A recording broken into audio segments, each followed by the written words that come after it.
Today is the second day of this March 2026 7-day sesshin, and we're going to continue reading from a book called Everything Arises, Everything Falls Away, Teachings on Impermanence and the End of Suffering by Ajahn Chah, and the book is translated by Paul Breiter, who was one of his disciples.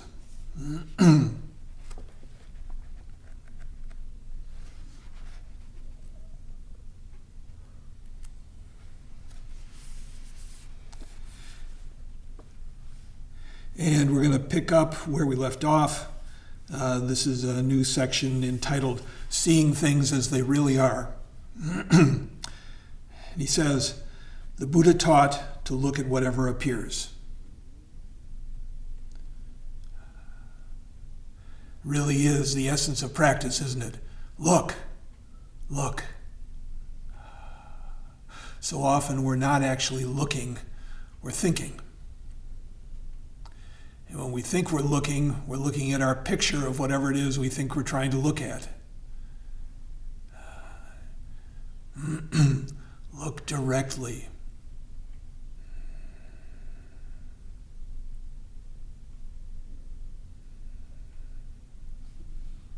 Whether you're working on a koan or breath practice,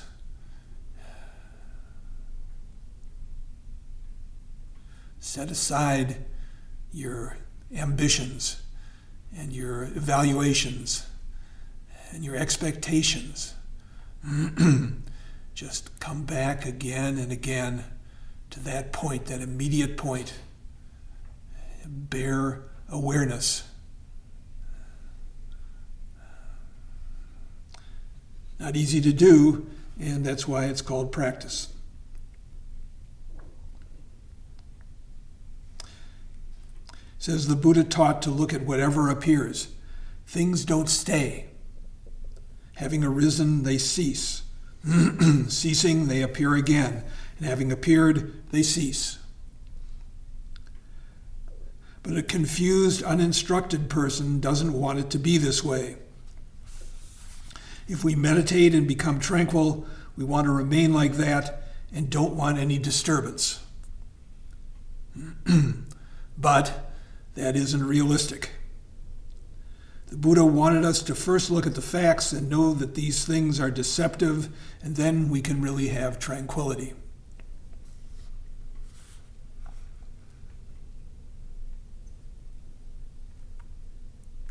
We can spend so much time expecting things to be different than they are. Imagining that somehow we're going to get somewhere where it's going to be easy. Well, maybe it will get easier. But our imagining is certainly not going to get us there.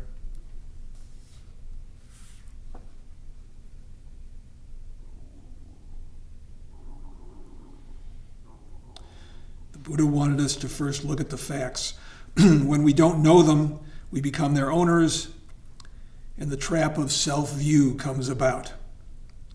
So we have to go back to the origin and find out how it happened that way. What does it mean to go back to the origin? It means to be present. Have to be right here. It's the simplest, most direct thing. It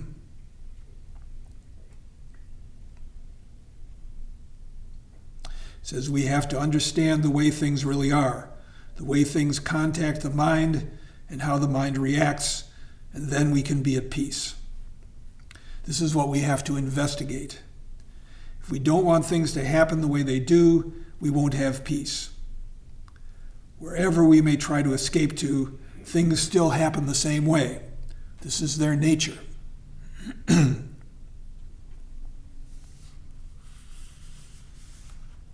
Things just happen as they do. All our complaining, all our hoping, is just beside the point. All we need to do is to look directly. Let everything else go.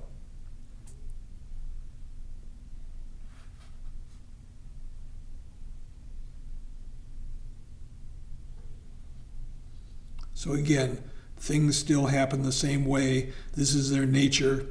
Simply speaking, this is truth. Impermanence, suffering, and absence of a self are the nature of phenomena.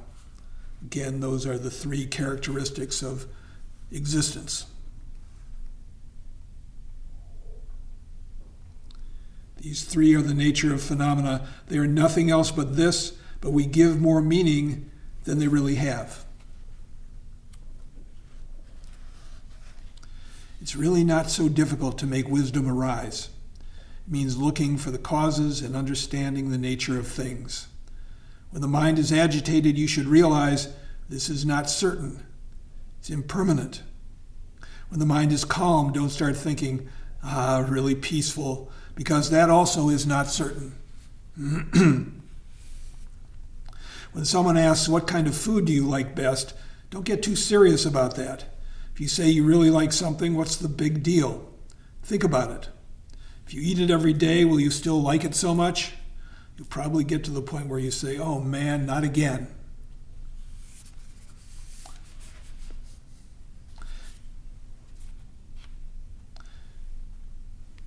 My wife and I had some friends come and visit us. They drove up from Ithaca, and they were good eaters. They worked in restaurants, and Chris had fixed quite a meal for them. But they were bringing dessert, and on their way up, they had a hand crank ice cream maker, and they were making a dessert for us.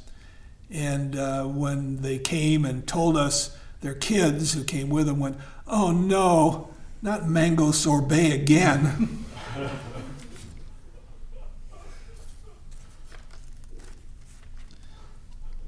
It's a catchphrase now in our house. It says, do you understand this? You can end up getting sick of the very thing you like. It's because of the changeability of things, and this is what you should come to know. Pleasure is uncertain. Unhappiness is uncertain. Liking is uncertain. Tranquility is uncertain. Agitation is uncertain. Absolutely everything is uncertain. It is everything is changing. Nothing stays. Everything transforms into something else. We use words and talk about things, and they become objects, and we think they have some sort of reality, but they don't.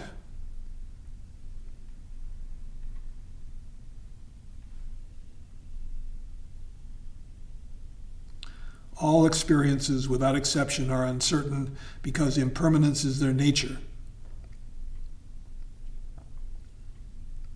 Impermanence means that things are not fixed or stable, and very simply speaking, this truth is the Buddha.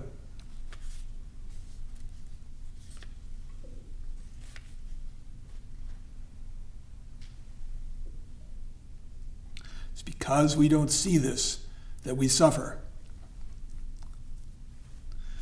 We chant the Prajnaparamita, say the Bodhisattva of compassion saw the emptiness of all five skandhas and sundered the bonds that cause all suffering.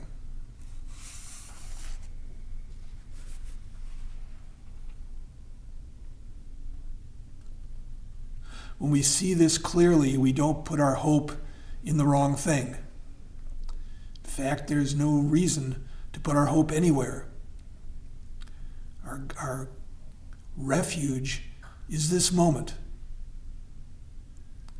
It's dropping, being right where we are. We get better at this, don't we? But it's slow.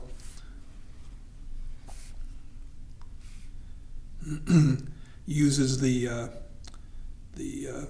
Sanskrit term anicca, uncertainty. Maybe it's the Pali term, I'm not sure. Uncertainty is the truth.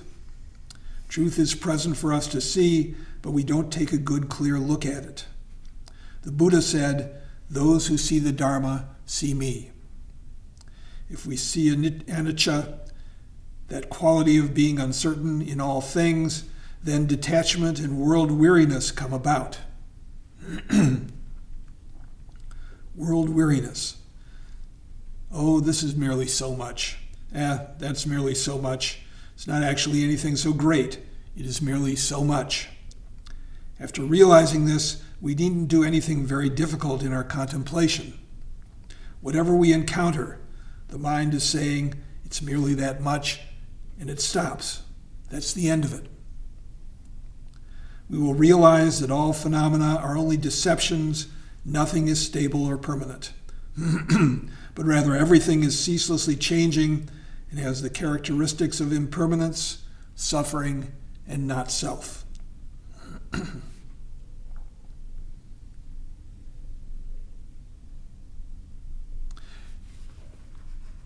There's no drama. The drama of ups and downs. Will I get it? Won't I get it? Will I pass? Will I fail? Do I measure up? Do I not measure up? All of that is delusion, deception.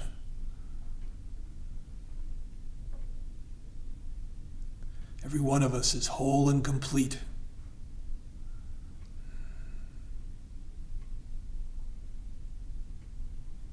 Every one of us is exactly what we are.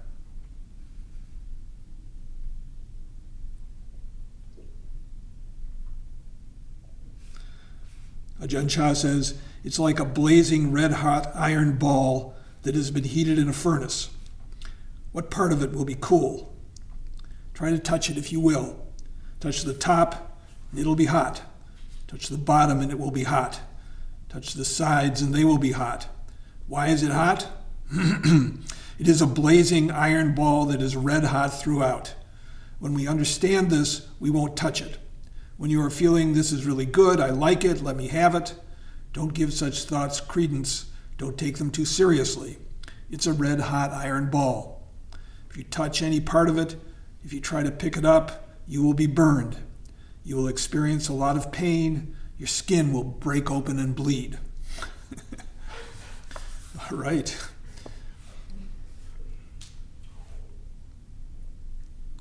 Really is. Our suffering comes from our attachment, from our ignorance of the way things pass away, come into being and pass away. To the degree that we ignore that, we get blindsided by life, by tragedies.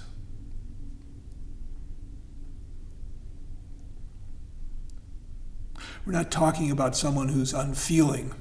The fact of the matter is, most of us in our lives have attachments that will lead to suffering. I know I'm not ready to give up my wife, my family.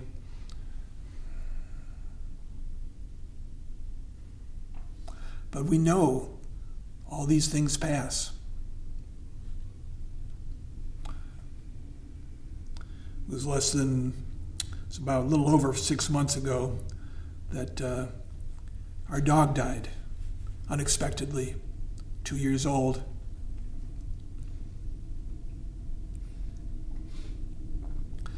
When you love something, it hurts when it dies. It's okay for it to hurt.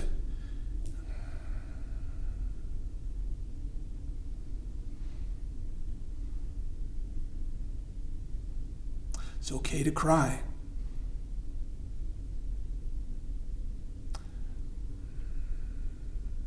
What's not so okay is to think, what did I do to deserve this? I've got the worst luck. I can't be happy. And people do that. Hopefully, as practitioners, we're a little more resilient.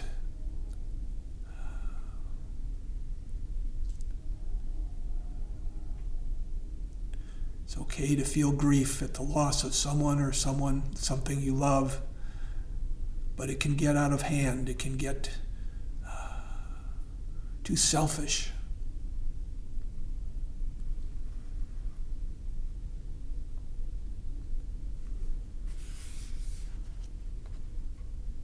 One of the practices in Buddhism is reflection on death. monks would go out into the charnel grounds where bodies were buried and meditate. I think Ajahn Chah did that a few times. In fact, I read that he found it extremely frightening. Who knows what's out there in the jungle in Thailand? And once so bad that the next day he peed blood, and then he went back again.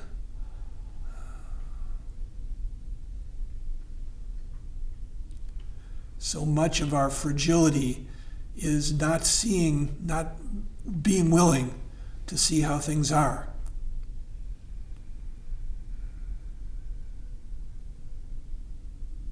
The Buddha said, the really spiritually ready person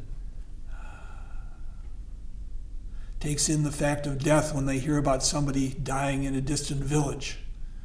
Others, when somebody dies in their own village. Others, when someone dies in their family. Others, when they themselves are on their deathbed. It isn't hidden. It's right out there.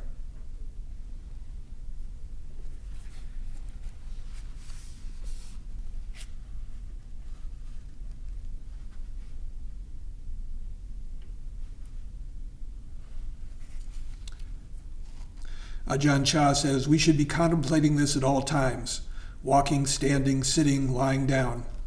Even when we're in the toilet, when we are going somewhere, when we're eating, or after we've eaten and we excrete the waste from our food, we should be seeing that all we experience is unstable and impermanent, and that it is also unsatisfactory and without self. Things that are unstable and impermanent are uncertain and unreal. Without exception, they're all untrue. It's just like the red-hot iron ball. Where can we touch it that it won't be hot? Absolutely every part of it is hot, so we stop trying to touch it. We let go. We stop clinging. And when we do, we stop seeing everything in the light of our own agenda. Then the mind can fall still. Not trying to control the things that we can't control. It's like someone who's bowling and their ball is heading for the gutter, and then you see that body English as they try to encourage it to curl back into the pins.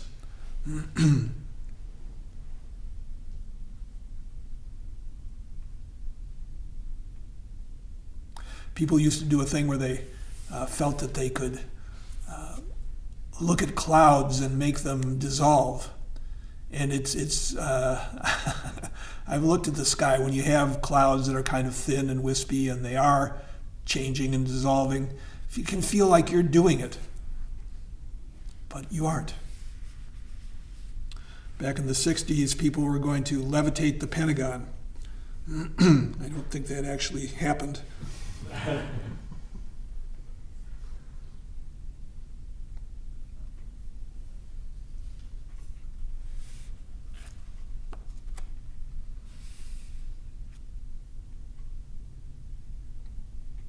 When the mind is agitated, you should realize this is not certain. It's impermanent. When the mind is calm, don't start thinking, oh, really peaceful, because that also not certain. When someone asks, what kind of food do you like? Oh, excuse me, I'm rereading.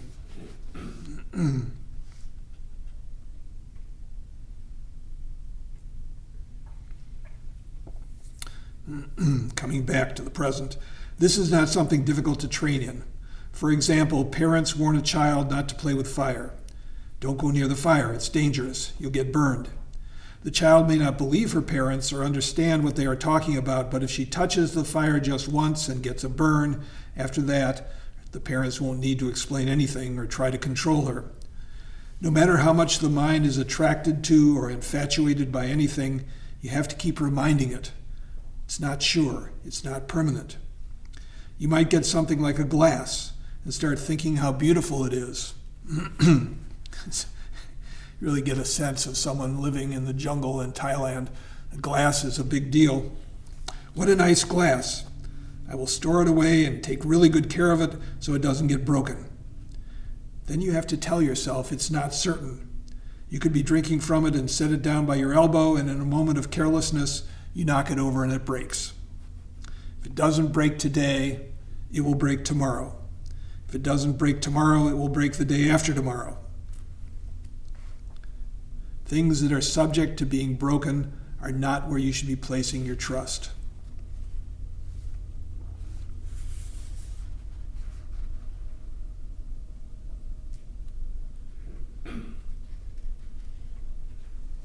I wonder if people remember during the revolution in Afghanistan when the Taliban came to power, there was this amazing, huge statue. It was called the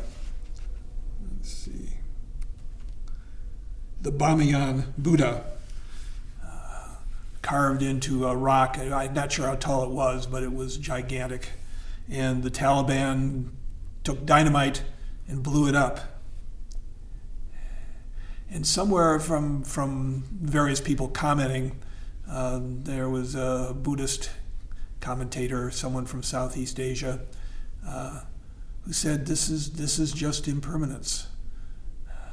Even this turns out to be teaching."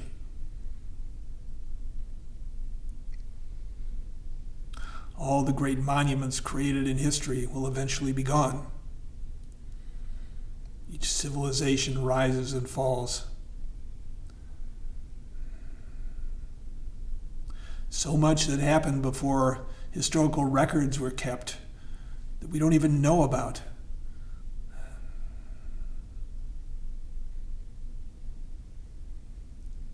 You know that poem, I think it's by Shelley, "My name is Ozymandias, King of Kings. Look on my works, ye mighty, and despair."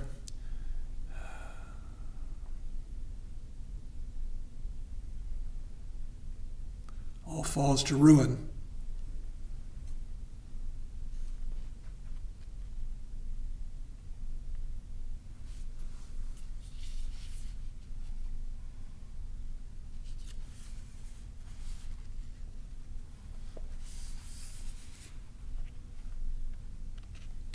It says, impermanence is the real Dharma. Things are not stable or real. Of course, we see them as stable or real. The mind takes shortcuts. It's just the way the mind operates. And we see things as unchanging. Say, I'm depressed. It becomes a thing. We miss the fact that it's moving and changing.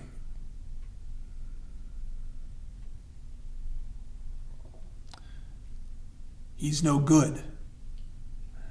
She's wonderful.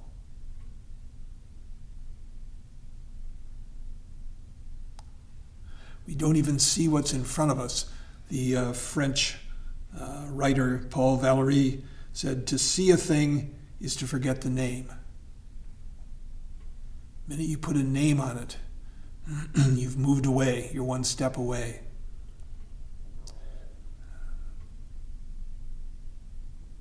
Our practice is teaching us to come into direct contact with what's real.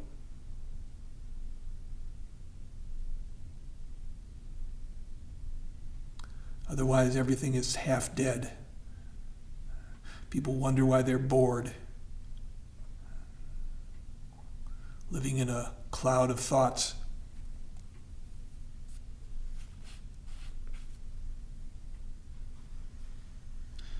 Again, he says, things are not stable or real. Nothing about them is real, and just this fact is what is real. Are you going to argue this point? It's the most certain thing. Being born, you must age, fall ill, and die. This is the permanent and certain reality, and this permanent truth is born of the truth of impermanence. Examining things thoroughly with the standard of not permanent, not certain, a transformation takes place into something permanent and certain, and then one no longer carries the burden of things. course, he's talking here about a deep awakening. The disciples of the Buddha awakened to the truth of impermanence. From awakening to impermanence, they experienced detachment and weariness with things, or nibbida, another Sanskrit word. This weariness is not aversion. If there is aversion, it is not really weariness, and it does not become a path. Nibbida is not what we think of as world weariness in the ordinary way. For example, living with our families when we're not getting along well, we might start thinking that we're really becoming disenchanted with the way the teachings mention. That's not it. That's merely our defilements increasing and oppressing our hearts. I'm really fed up. I'm going to leave it all behind. This is weariness because of defilement. And what really happens is that your defilements become greater than before you gave yourself this idea of weariness over things that disagree with you. It's like the idea we have of metta, loving kindness. We think we're supposed to have loving kindness towards people and all living things, and so we tell ourselves, I shouldn't have anger towards them, I should feel compassion. Really, sentient beings are lovable. You start having affection for them, and it ends up being desire and attachment. Be careful about this. It's not a matter of what we normally call love. This is not metta in the way of dharma. It is metta mixed with selfishness. We want something from others, and we call it metta. This is similar to our ordinary world weariness. Oh yeah, I'm really tired of it all, I'm getting out.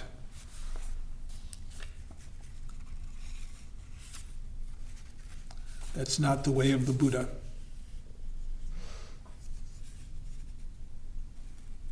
If it is correct, there is giving up without aversion or aggression, without any harmfulness toward anyone.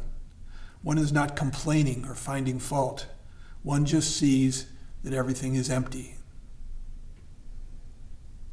Don't make more of anything than it is. We do that, then we're free to enjoy the pleasant. And even suffering takes a different flavor.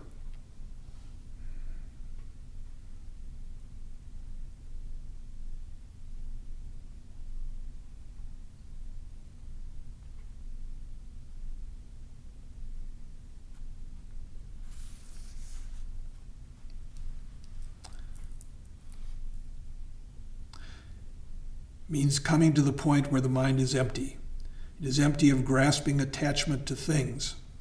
This doesn't mean that there is nothing, no people or objects in the world. There is empty mind, there are people, there are things. But in the mind there is the perception of it all as truth, as something uncertain, impermanent. Things are seen as the way they are, following their natural course, as elemental nature arising and passing away.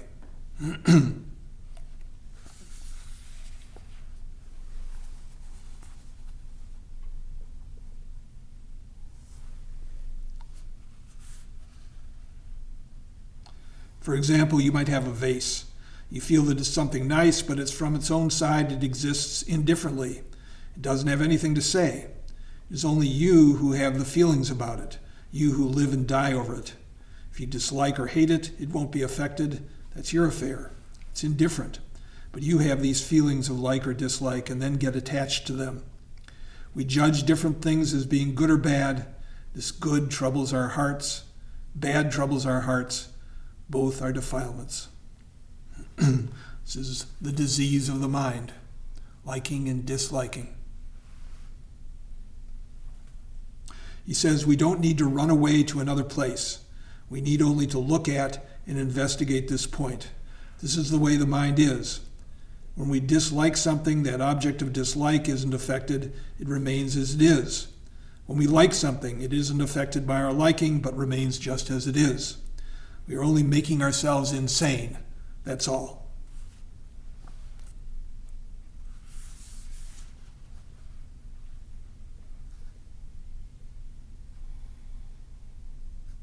An easy illustration is food.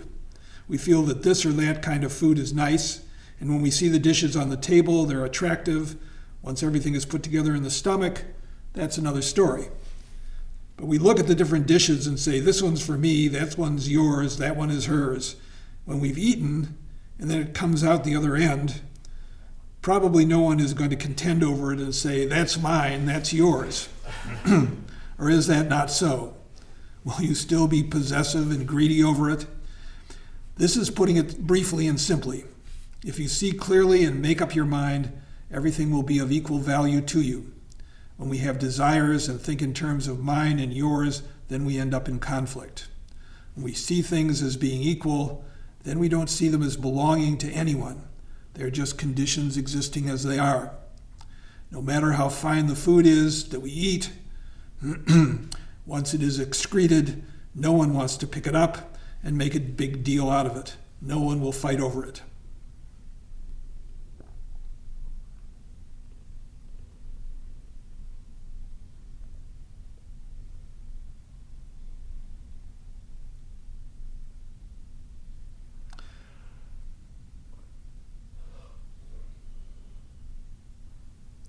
When we realize things as this one Dharma, all being of the same nature, we relax our grip.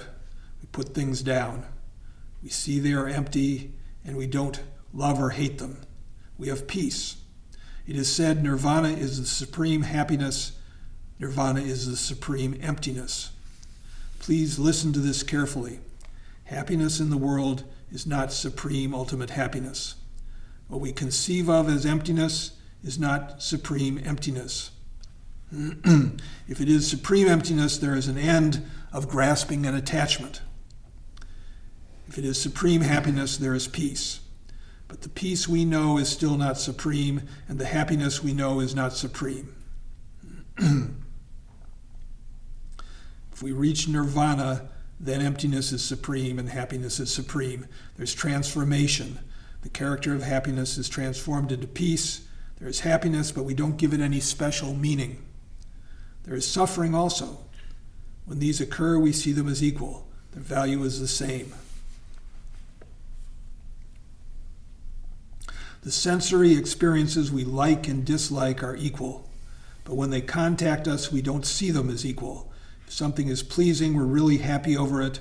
If something is displeasing, we want to destroy it. So they aren't the same to us, but in truth, they really are equal.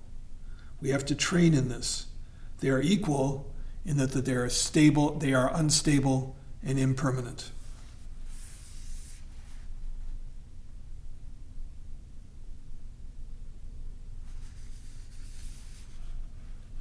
This can be hard to listen to or seem hardcore or seem impossible. We're human beings. How can we not like what we like and not dislike what we dislike? But my understanding of it is, in practice, as we get more and more in touch with the direct reality, the strength of our liking and disliking subsides. We're not quite so attached. It's almost a fantasy to think about being completely free of attachments. Don't know anybody like that. Maybe the Buddha. But I do know that the less you're caught up in worrying about what happens or what doesn't happen, success and failure, the less you're caught up in that, the freer you are. The more helpful you can be, the more you can enjoy simple things, the more you can really work.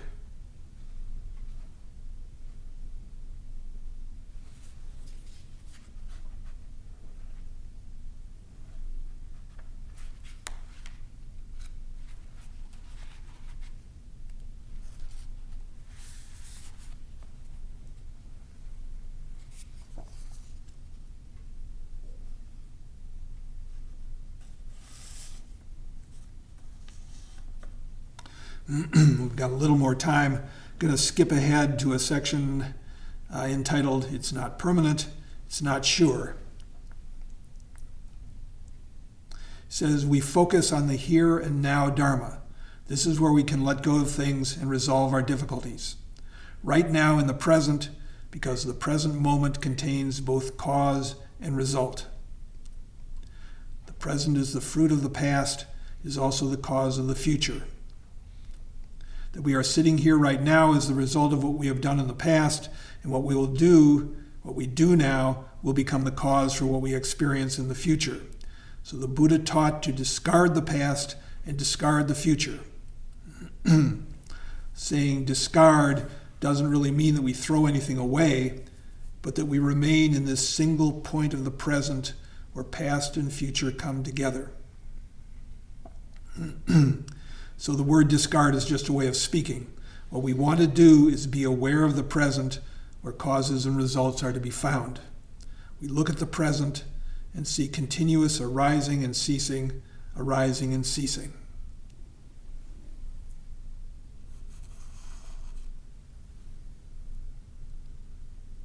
Staying in the present is staying with what's real. It's not a memory. It's not a fantasy. In the Gnostic Gospels, Jesus says, "Recognize what is in your sight, and that which is hidden will become plain."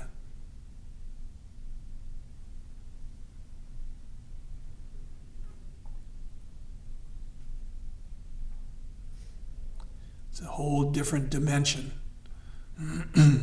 when we're really here, all here.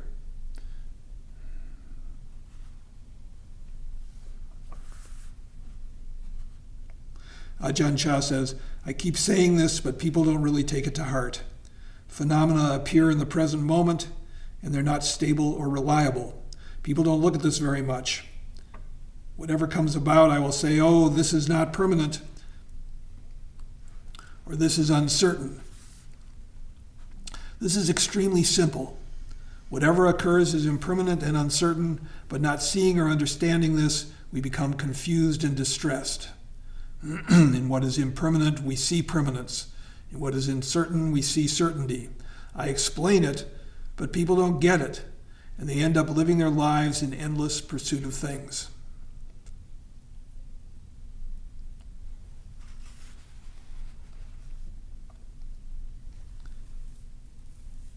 It's the nature of teaching. You can point things out, but it's really hard to see.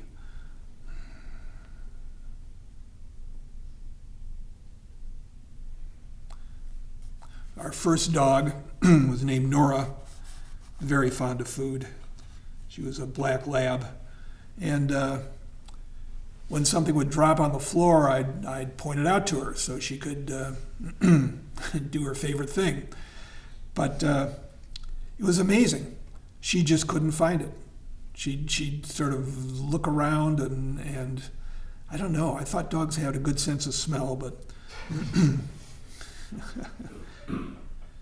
just always comes to mind when there's something that's right in front of us and we can't see it. He says, really, if you reach the point of peace, you will be here at this place I am talking about, this point in the present. Whatever appears, any form of happiness or suffering, you will see that it is uncertain.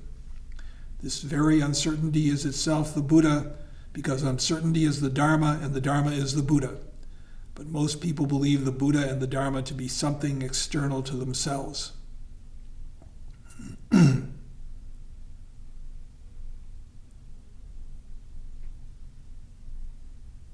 When the mind starts to realize that all things without exception are by their very nature uncertain, the problems of grasping and attachment start to decrease and wither away. If we understand this, the mind starts to let go and put things down, not grasping onto things, and attachment can come to an end. When it comes to an end, one must reach the Dharma. There is nothing beyond this. When we empty the mind, things appear. The truth appears.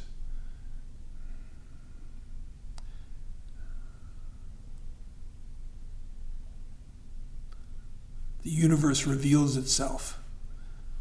Franz Kafka said, it has no choice. It will writhe in ecstasy at your feet.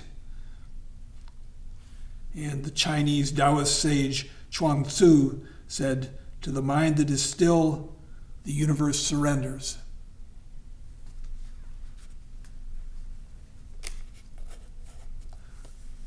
All of Zen practice is designed to still the mind, bring us to this point of the present. It's all we have to do. It's nothing we have to construct, nothing we have to shove away.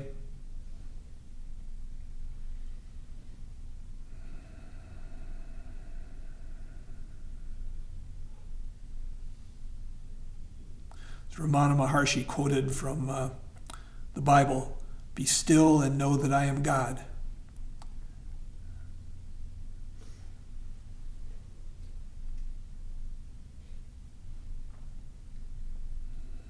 Okay, our time is up. We'll stop here, recite the 4 vows.